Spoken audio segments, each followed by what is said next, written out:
বলো বীর, বলো উন্নতম শির। বলো মানে হে বীর, তুমি বলো, কি বলো? উন্নত, উন্নত হচ্ছে উৎকৃষ্ট। মম, মম শব্দের অর্থ হচ্ছে আমার, আর শির শব্দের অর্থ হচ্ছে কি মাথা। আমার মাথা উৎকৃষ্ট অন্য সকলের চেয়ে। কবি শুরুতেই তার আত্মবিশ্বাস এবং গর্বের সাথে তিনি আত্মপ্রকাশ করছেন এবং তিনি চিৎকার করে বলছেন আমি বীর, যা তার শক্তি ও সাহসকে তুলে ধরে। তারপর দেখো কি বলতেছে, শির নিহারি আমারই নত শির ওই শিখর হিমাদ্রি। শির মানে হচ্ছে মাথা, নিহারি শব্দের অর্থ হচ্ছে দেখে, নেহারি শব্দের অর্থ হচ্ছে দেখে। শির নিহারি আমার শির দেখে, আমারই নত শির, নত শির হচ্ছে মাথা নত হয় ওই শিখর হিমাদ্রি। শিখর শব্দের অর্থ হচ্ছে চূড়া, আর হিমাদ্রি হচ্ছে হিমালয়। তিনি বলেন তার মাথা সবসময় উঁচু, অন্যদের নিচু মাথার প্রতীক হিসেবে উল্লেখ করেন। শিখর মানে মাথা, হিমাদ্রির দিকে নতশির হচ্ছে যেখানে অন্যরা আত্মসমর্পণ করে। এরপর বলতেছে আমি চির দুর্দম দুর্বিনীত নিঃশংস। দুর্দম দ্বারা আসলে বোঝাচ্ছে যা সহজে দমন করা যায় না। দুর্বিনীত, দুর্বিনীত মানে হচ্ছে যার কোনো বিনয় নেই, বিনয় নেই। নিঃশংস, নিষ্ঠুর। এইখানে নিষ্ঠুর দ্বারা লেখক আসলে ইংরেজদেরকে বোঝাচ্ছে। মহাপ্রলয়ে, প্রলয়ে মানে হচ্ছে কিয়ামতে, হ্যাঁ। মহাপ্রলয়ে আমি নটরাজ, নটরাজ হচ্ছে কে? হ্যাঁ, এইখানে নটরাজ দ্বারা আসলে শিবকে বোঝাচ্ছে। সৃষ্টির ধ্বংসকালে মহাদেবের ভয়ঙ্কর নৃত্যময় মূর্তি হলো নটরাজ, আর এই ধ্বংসাত্মক নৃত্যকে বলা হয় তাণ্ডব নৃত্য। আমি সাইক্লোন, সাইক্লোন হচ্ছে ঘূর্ণিঝড়। আমি ধ্বংস। আচ্ছা, তো এই দুইটা চরণ দ্বারা আসলে লেখক কি বোঝাতে চাচ্ছেন? এই দুইটা চরণ দ্বারা লেখক বোঝাতে চাচ্ছেন কবি নিজেকে শক্তিশালী, অবিনাশী এবং নির্মম হিসেবে প্রকাশ করেছেন। চির দুর্দম শব্দটি দ্বারা তিনি আসলে তার অচলতা বোঝাতে চাচ্ছেন। দ্বিতীয় লাইনটি মহাপ্রলয়ে আমি নটরাজ, আমি সাইক্লোন, আমি ধ্বংস। তিনি আসলে এখানে নিজেকে প্রকৃতির ধ্বংসাত্মক শক্তির সাথে তুলনা করেছেন, যেমন মহাপ্রলয় ও সাইক্লোন। নটরাজ বলতে তিনি এখানে সৃষ্টির ও ধ্বংসের শক্তির কথা বলেছেন। এরপর বলতেছেন আমি মহাবয়, আমি অভিশাপ পৃথিবীর। এখানে পৃথিবীর দ্বারা বোঝাচ্ছে পৃথিবী। এই মহাবয় দ্বারা আসলে বোঝাচ্ছেন তিনি অনেক বয়ের উপরে। কবি বলতেছেন তিনি ভয় এবং অভিশাপের প্রতীক, অর্থাৎ তিনি উপনিবেশিক শক্তির বিরুদ্ধে ভয় প্রদর্শন করছেন। তিনি দুর্বার অপ্রতিরোধ্য, যিনি সবকিছু ভেঙে ফেলতে পারেন। তিনি বলতেছেন আমি অনিয়ম ও শৃঙ্খল, আমি ধলে যাই যত বন্ধন, যত নিয়ম কানুন শৃঙ্খল। দলে যাওয়া, দলে যাওয়া হচ্ছে পা দিয়ে পিষে ফেলা। আমি দলে যাই, দলে যাই মানে হচ্ছে পা দিয়ে পিষে ফেলা, এরকম। যত বন্ধন, বন্ধন দ্বারা তিনি আসলে ইংরেজদের বন্ধনকে বোঝাচ্ছে, ঠিক আছে। এরপরে দেখো যত নিয়ম কানুন, কানুন শব্দের অর্থ হচ্ছে আইন। কবি বলছেন তিনি নিয়ম শৃঙ্খল এসব কিছু তিনি মানেন না, বরঞ্চ তিনি এই সব কিছুকে ভেঙে ফেলতে চান। আমি মানি না কখনো আইন। এবং তিনি আরো স্পষ্ট করে বলছেন তিনি কোনো আইনকে মানছেন না। আমি ভরাতরি করি ভরা ডুবি। তরি শব্দের অর্থ হচ্ছে ছোট নৌকা। আমি ভরাতরি করি ভরা ডুবি। আমি টর্পেডো, টর্পেডো হচ্ছে নৌবাহিনীতে ব্যবহার করা সমরাস্ত্র, যেটা শত্রু জাহাজ বা সাবমেরিনকে ধ্বংস করতে ব্যবহৃত হয়, সেটাকে বলা হয় টর্পেডো। এই লাইনটা একটু দেখো, আমি বিম ভাসমান মাইন। ভাসমান মাইন মানে ওই যে টর্পেডোর কথা বলতেছে, হ্যাঁ।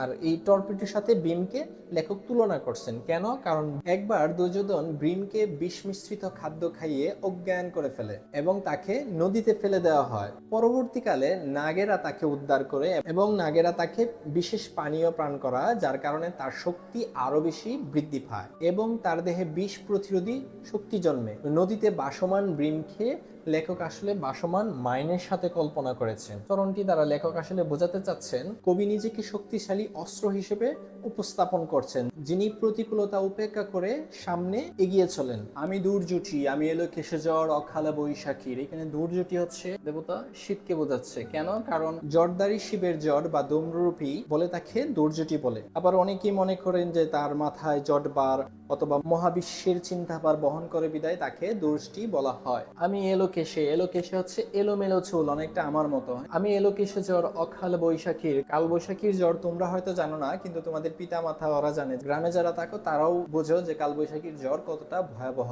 আমি বিদ্রোহী, আমি বিদ্রোহী সুত বিশ্ববিদাত্রীর। সুত শব্দের অর্থ হচ্ছে পুত্র। বিশ্ববিদাত্রীর দ্বারা আসলে কাকে বোঝাচ্ছে? সৃষ্টিকর্তাকে। সুত বিশ্ববিদাত্রীর, হ্যাঁ, বিশ্ববিদাত্রীর বা সৃষ্টিকর্তার পুত্র হিসেবে আখ্যায়িত করেছে। এখানে সাধারণত যীশু খ্রিস্টের কথা বলা হয়েছে। যদি আমরা ইসলাম অনুসারীরা বুঝতে পারি যে সৃষ্টিকর্তা আসলে সন্তানাদি থেকে পাক ও পবিত্র। এরপর কি বলতেছে? বলভীর, চির উন্নত মম শির। তো এই পর্যন্ত হচ্ছে দ্বিতীয় স্তবক। তো দেখো এই শেষ তিনটা চরণ দ্বারা আসলে লেখক কি বোঝাতে চাচ্ছেন তা তুলে ধরি। তিনি প্রকৃতি শক্তির প্রতিনিধি হিসেবে নিজেকে তুলে ধরেন। দ্বিতীয় চরণটি দ্বারা বোঝাচ্ছেন যে তিনি বিশ্ব সৃষ্টির বিরুদ্ধে বিদ্রোহ করছেন। বলবীর চির উন্নত মম শির, এইখানে তিনি তার আত্মবিশ্বাস এবং গর্ব পুনর্ব্যক্ত করেছেন। তো আশা করি তোমরা দ্বিতীয় স্তবকটিও বুঝতে পেরেছো। এবার আলোচনা করি তৃতীয় স্তবকে। দেখো তিনি বলতেছেন আমি সৃষ্টি, আমি ধ্বংস, আমি লোকালয়, আমি শ্মশান। এখানে লোকালয় দ্বারা যেখানে মানুষের সমাগম হয়, যেখানে মানুষ থাকে, শ্মশান হচ্ছে কবরস্থান, সনাতন ধর্মে সেটাকে বলা হয় শ্মশান। আমি অবসান, নিশাবসান শব্দের অর্থ হচ্ছে রাতের শেষ প্রহর, রাতের শেষ ভাগ। এই লাইনটা দ্বারা আসলে তিনি সৃষ্টির সমস্ত দিকের প্রতি সমান গুরুত্ব দিচ্ছেন। এরপর দেখো বলতেছে আমি ইন্দ্রাণী সুত হাতে চাঁদ বালে সূর্য।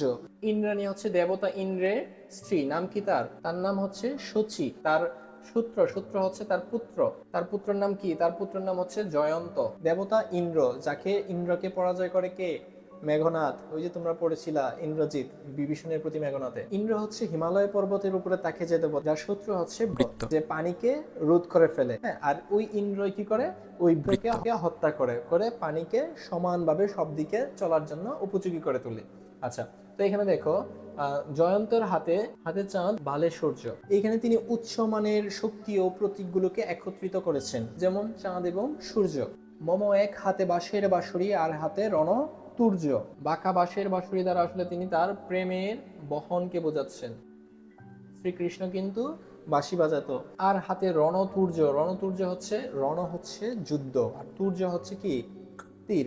কবি এখানে শান্তির প্রতীক বাঁশির সাথে রণতুর্য মানে যুদ্ধের প্রতীক তীরকে তুলনা করছেন, কম্পেয়ার করতেছেন। আশা করি আমরা তৃতীয় স্তবকটা বুঝতে পেরেছি। এরপর দেখো কি বলতেছে আমি বেদুইন, আমি চেঙ্গিস, আমি আপনার ছাড়া করি না কাহারও কুর্নিশ। আচ্ছা, এখানে দেখো বেদুইন হচ্ছে এই যে আরব্য যাযাবর জাতি যারা আছে তাদেরকে বলতেছে। হ্যাঁ, আবার চেঙ্গিস হচ্ছে কি? ওনার নাম আসলে চেঙ্গিস না, ইংরেজিতে ওনার সঠিক নাম হচ্ছে গেঙ্গিস খান। ওনার নামটা কিন্তু ইংরেজি জি লেটার দ্বারা, ঠিক আছে? তো অধিকাংশ ইংরেজি জি লেটার দিয়ে সাধারণত গ উচ্চারণ হয়, বুঝতে পেরেছো? গ উচ্চারণ হয়, যেমন গর্জিয়াস। আমি আপনারে যারা করি না কাহারও কুর্নিশ হচ্ছে মাথা নত করা। এইখানে তিনি বিভিন্ন ঐতিহাসিক ও সাংস্কৃতিক প্রেক্ষাপটকে তুলে ধরেছেন, যে সমস্ত বিদ্রোহীরা যুদ্ধে অংশগ্রহণ করেছেন। তিনি বলছেন তিনি কাউকেই মাথা নত করবেন না। আমি বজ্র, আমি ঈশান বিশান অহংকার। এখানে অম্বিশান দ্বারা বোঝাচ্ছে যে উত্তর পূর্ব দিক থেকে বেশি আসা অদনির মতো। আমি ইসরাফিলের সিংহার মহাহুঙ্কার। ইসরাফিল আলাইহিস সালাম হচ্ছেন একজন ফেরেশতা, যিনি আল্লাহর সবচেয়ে কাছে এবং নিকটবর্তী ফেরেশতা, এবং আল্লাহর সৃষ্টি যত ফেরেশতা আছে তাদের মধ্য থেকে সবচেয়ে বড় ফেরেশতা হচ্ছে ইসরাফিল আলাইহিস সালাম। ইসরাফিল আলাইহিস সালাম আল্লাহর হুকুমে সিংহায় ফুঁক দিবেন যখন কিয়ামত হবে এবং পরবর্তীকালে যখন হাসর অনুষ্ঠিত হবে। তো এই দুইটা চরণ দ্বারা আসলে তিনি বোঝাতে চাচ্ছেন কবির স্বশক্তি মানে নিজের শক্তি অথবা শক্তি প্রদর্শনের জন্য নানা ধর্মীয় ও পৌরাণিক প্রতীককে ব্যবহার করেছেন। এরপর বলতেছে আমি পিনাক পানির ধূম্র ত্রিশূল, ধর্মরাজের দণ্ড। আচ্ছা, দণ্ড হচ্ছে লাঠি। ত্রিশূল তো বোঝো তোমরা, ওই যে ত্রিশূল। আচ্ছা, এখানে পিনাক দ্বারা বোঝাচ্ছে শিবের হাতে এক ধরনের ধনুক থাকে, যেটা অশুভ শক্তিকে বধ করে। এই পিনাক হচ্ছে শিবের মহাশক্তির প্রতীক। হ্যাঁ, এই ত্রিশূলের নিচে তাকে ডুগডুগি ডোরের মতো। এখানে ধর্মরাজ আসলে কে? দেখো, মৃত্যু ও ন্যায় বিচারের হিন্দু দেবতা যম, যিনি যমরাজ, কাল ও ধর্মরাজ নামেও পরিচিত। এইখানে তিনি পৌরাণিক অস্ত্রের সাথে নিজেকে তুলনা করছেন, যা তার শক্তি ও প্রতিশ্রুতিকে দৃঢ় করে। এরপর তিনি বলতেছেন আমি চক্র মহাশঙ্ক, আমি প্রণবনাদ প্রচন্ড। দেবতা বিষ্ণু চারটা জিনিস থাকে। এক হাতে থাকে চক্র, আর এক হাতে থাকে শঙ্খ, তাকে পদ্ম হচ্ছে মঙ্গলের প্রতীক, আর বাকি তিনটা হচ্ছে শক্তির প্রতীক। তো এইখানে লেখক আসলে তার শক্তির প্রতীককে বেছে নিয়েছেন। শঙ্খ দ্বারা আসলে যুদ্ধের আহ্বান করে। আমি প্রণবনাদ প্রচন্ড, প্রণবনাদ হচ্ছে আওয়াজ, শঙ্খের থেকে যে বের হয়ে আসে প্রচন্ড আওয়াজ, সেটাকে তিনি বলতেছেন। এরপর বলতেছেন আমি ক্ষেপা দুর্বাসা, বিশ্বমিত্র শিষ্য। দুর্বাসা আসলে কে? দুর্বাসা হচ্ছে প্রাচীন ভারতীয় ঋষিমুনি। দুর্বাসা নামের অর্থ হচ্ছে যার সাথে বসবাস করা কঠিন। দেবতা শিবের ক্রোধ থেকে জন্ম নিয়েছে দুর্বাসা, যার কারণে সে ক্ষিপ্ত প্রকৃতির। আর এই দুর্বাসা হচ্ছে অনেকটা কুপন স্বভাবের ছিল, সামান্য কথাতেই তিনি ক্ষুণ্ণ হয়ে উঠতেন। তার ক্রোধের জন্য অনেক দেবতারা পর্যন্ত তাকে ভয় পেত। বিশ্বমিত্র হচ্ছে একজন বিশিষ্ট ব্রহ্মর্ষি ছিলেন, যিনি ক্ষত্রিয় বংশে জন্মগ্রহণ করলেও যুদ্ধ বিগ্রহের প্রতি বিরাগী হয়ে কঠোর সাধনায় তিনি ব্রহ্মত্ব লাভ করেন। আর শিষ্য শব্দের অর্থ হচ্ছে ভক্ত। তিনি এইখানেও নিজের বিদ্রোহী সত্তাকে প্রমাণ করেছেন, যিনি আবেগের তীব্রতায় আচ্ছন্ন।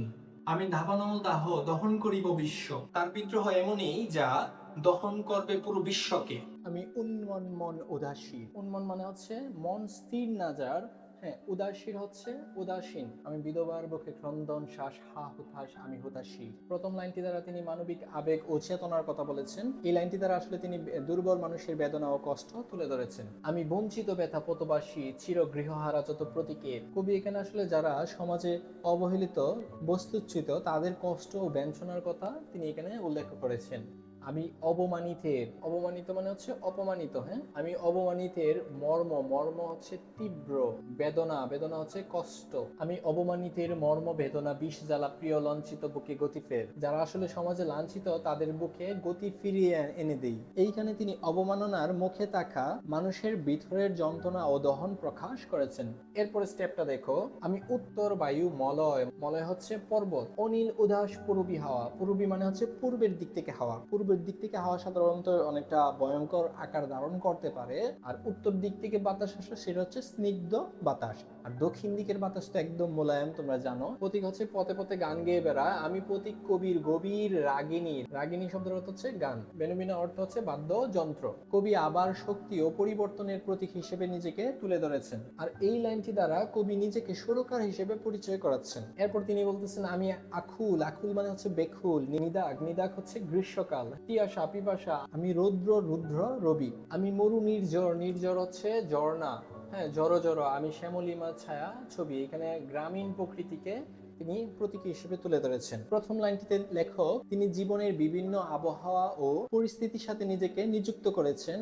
আর দ্বিতীয় লাইনটি কবি জীবনের প্রক্রিয়ার বিচিত্র রূপগুলোকে এখানে তুলে ধরেছেন। এখানে বলতেছে আমি ওফিয়ার্স এর বাঁশরি। ওফিয়ার্স কে? ওফিয়ার্স হচ্ছে গ্রিক দেবতা অ্যাপোলো এবং মিউস ক্যালোপির পুত্র। প্রাচীন গ্রিক দেবতা অ্যাপোলো সাধারণত ভবিষ্যৎবাণী করতে পারতেন। কবি এই লাইনটা দ্বারা নিজেকে দ্যুতিময় হিসেবে উপস্থাপন করছেন। মহাসিন্ধু উতলা গুম গুম, গুম চুমু দিয়ে করি নিখিল বিশ্বে নিঝুম। এই গানে আসলে তিনি সামগ্রিক প্রকৃতির সঙ্গে নিজেকে জড়িয়ে ধরেছেন। মম শব্দের অর্থ হচ্ছে আমার, মম বাঁশরির টানে পাশরি মানে হচ্ছে আমার বাঁশির সুরে, টানে শব্দের অর্থ হচ্ছে কি সুরে, পাশরি, পাশরি মানে হচ্ছে ভুলে যা, বাঁশির সুর শুনে ভুলে যা। আমি শ্যামের হাতের বাঁশরি, শ্যামের হাতের বাঁশরি মানে শ্যাম হচ্ছে কে? শ্যাম হচ্ছে শ্রীকৃষ্ণ।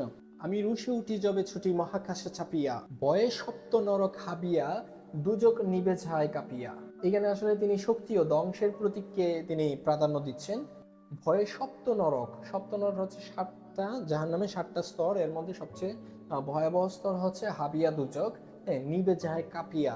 কবি এখানে বলতেছেন তার ভিতরে যখন বিদ্রোহী সত্তা জাগ্রত হয় তখন হাবিয়া দুর্যোগ পর্যন্ত কেঁপে ওঠে। আমি বিদ্রোহী বাহি নিখিল অখিল বেপিয়া। এখানে নিখিল অর্থ হচ্ছে পৃথিবী, অর্থাৎ তিনি বলতেছেন তার বিদ্রোহী শক্তি সমস্ত পৃথিবী জুড়ে ছড়িয়ে পড়ে। আমি পরশুরামের কঠোর কুটার। পরশুরাম হচ্ছে বিষ্ণুর ষষ্ঠ অবতার। পরশুরাম 21 বার ক্ষত্রিয়দের নিধন করেন।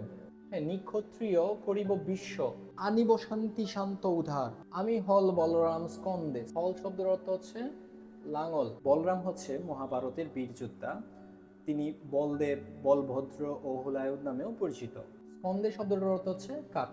আমি উপারি ফেলিব অধীন বিশ্ব, অবহেলে নব সৃষ্টির মহানন্দে। তারপর দেখো বলতেছে মহাবিদ্রোহী রণক্লান্ত, আমি সেই দিন হব শান্ত, যবে উৎপীড়িতের ক্রন্দন আকাশে বাতাসে ধ্বনিবে না। ক্রন্দন রোল শব্দের অর্থ হচ্ছে কান্নার আওয়াজ, আকাশে বাতাসে ধ্বনিবে না বা ছড়িয়ে পড়বে না। উৎপীড়িত, উৎপীড়িতের অর্থ হচ্ছে নির্যাতিত। এখানে লেখক বলতেছেন যারা নির্যাতিত তাদের কান্নার আওয়াজ যখন আকাশে বাতাসে ছড়াবে না তখন তিনি যুদ্ধ থামিয়ে শান্ত হবেন। সহজ ভাষায় বলতে গেলে তিনি বলেন যতক্ষণ পর্যন্ত অত্যাচারীরা থাকবে ততক্ষণ পর্যন্ত তিনি ক্লান্ত হবেন না। কবিতার শান্তির দিনটির স্বপ্ন দেখছেন যখন অত্যাচার বন্ধ হবে। আচ্ছা, তো এখন দেখো অত্যাচারী হচ্ছে শোষক অথবা শাসক, হ্যাঁ।